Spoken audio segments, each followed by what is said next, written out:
Welcome back to the FTN Fantasy Team Preview Series. We do it every year and you wait for it. We are bringing you inside scoops on each of the 32 NFL teams. And who do we go to for that? The experts, the beat reporters, the writers who live and breathe these teams. And today for the Buffalo Bills, we have Ryan Talbot on X at Ryan Talbot Bills writer for New York Upstate, Syracuse.com, does a great job with the Bills updates. And we're going to go to him for one of the huge push button teams that we need to know about in Buffalo. Ryan, I'm going to start. No Stefon Diggs. There's two schools of thought here coming into the year. Oh my goodness. Diggs is an elite wide receiver. What are we going to do? We don't have him anymore.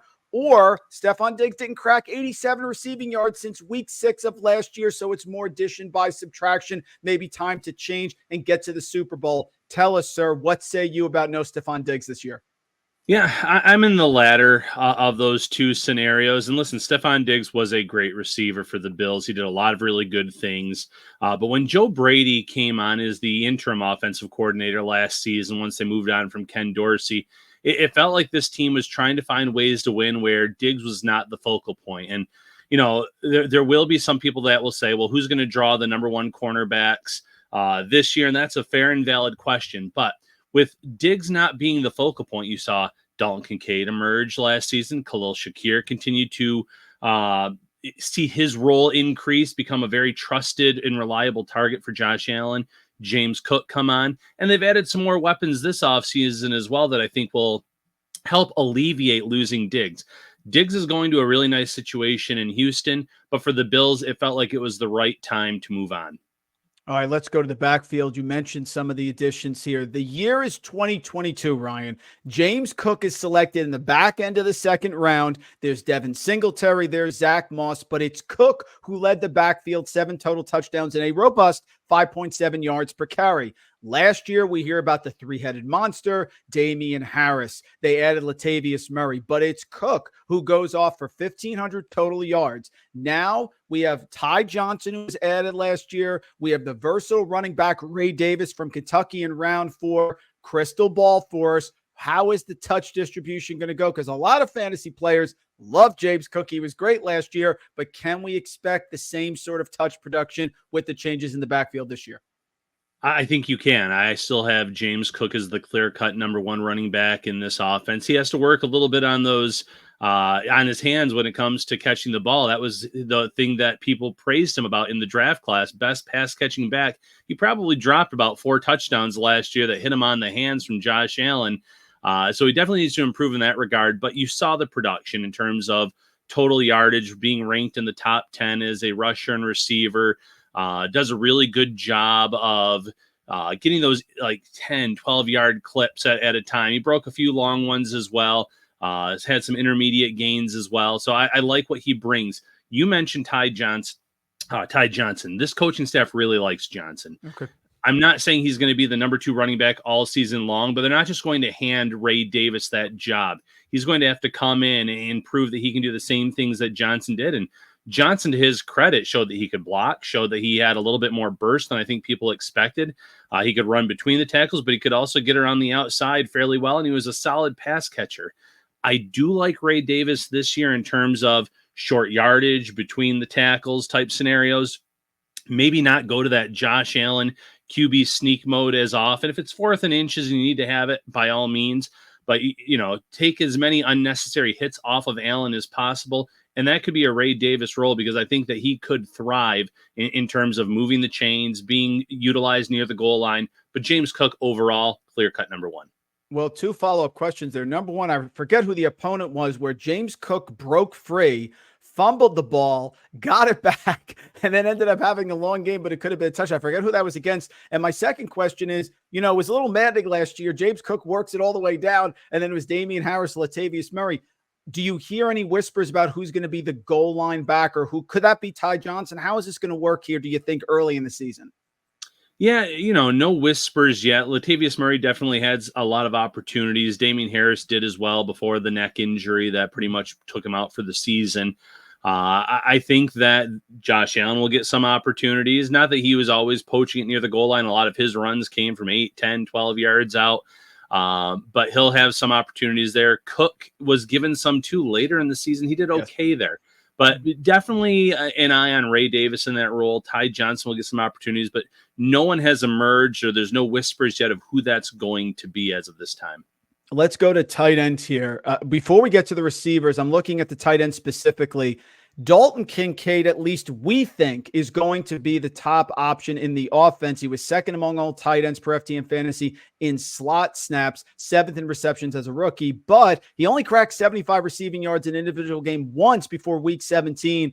I think Dawson Knox is still an issue, even though he just restructured his contract to free up some more cap space. Thoughts on the tight ends here, Kincaid, Knox, how that's going to go?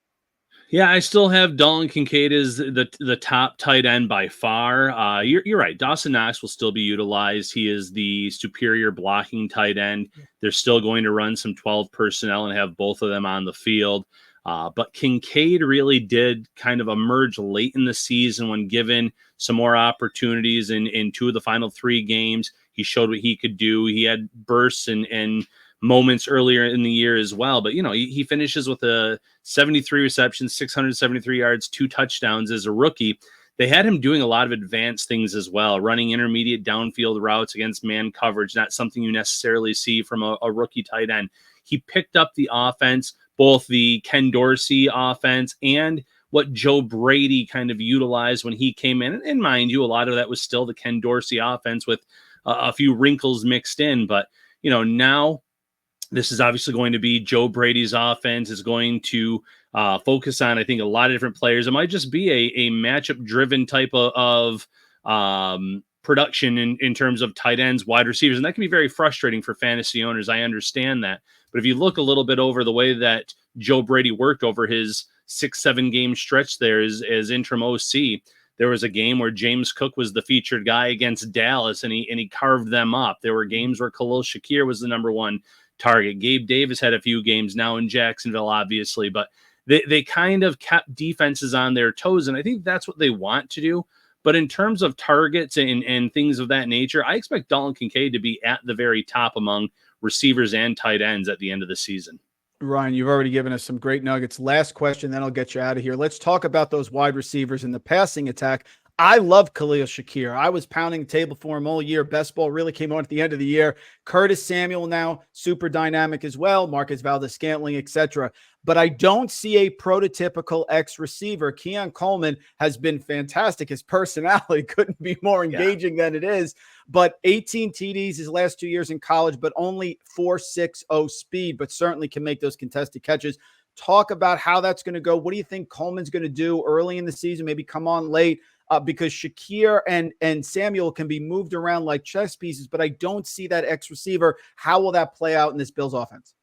Yeah, they really do want Coleman to be that prototypical outside wide receiver. I think it would be foolish if they didn't put him in the slot from time to time, let him be that big slot where I think he could also be productive. But, it's small sample sizes at OTAs week 1. He had a nice catch where he showed off his size. He went up the ladder, caught a ball down the field against Christian Benford, who is one of Buffalo's starting cornerbacks.